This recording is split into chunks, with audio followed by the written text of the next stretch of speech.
Y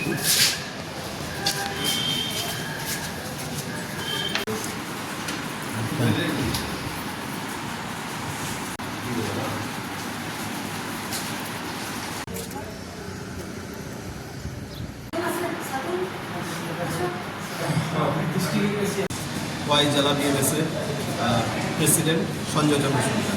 আজকে আমরা মাননীয় ডিএম ওয়াই জেলা ওনার কাছে একটা 6 দফা দাবিতে ডেপুটেশনে মিলিত হয়েছি। বিএমএস ওয়াই জেলার পক্ষ থেকে সারা ভারতে আজকে একই দিনে সমস্ত জেলাতে এভাবে দেওয়া হয়েছে।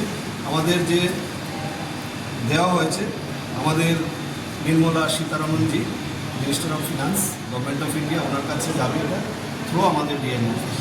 তো আমাদের যে 6 দফা দাবি তার মধ্যে আমি উল্লেখ করছি, ইপিএস 95 ন্যূনতম পেনশন অবিলম্বে 5,000 টাকা করা এবং অবশেষে বেতনের 50% প্লাস মহার্ঘ তারান যোগ করে পেনশন প্রদান করা।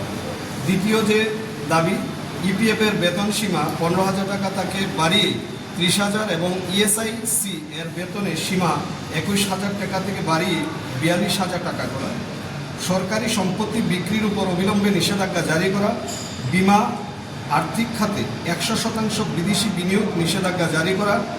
প্রকল্প কর্মীদের সরকারি কর্মচারীদের সমান বেতন ও সামাজিক নিরাপত্তা প্রদান করা।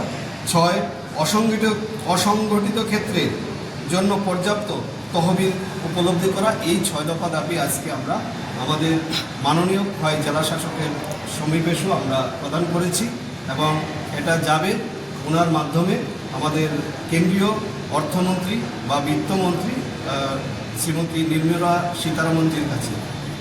ধন্যবাদ।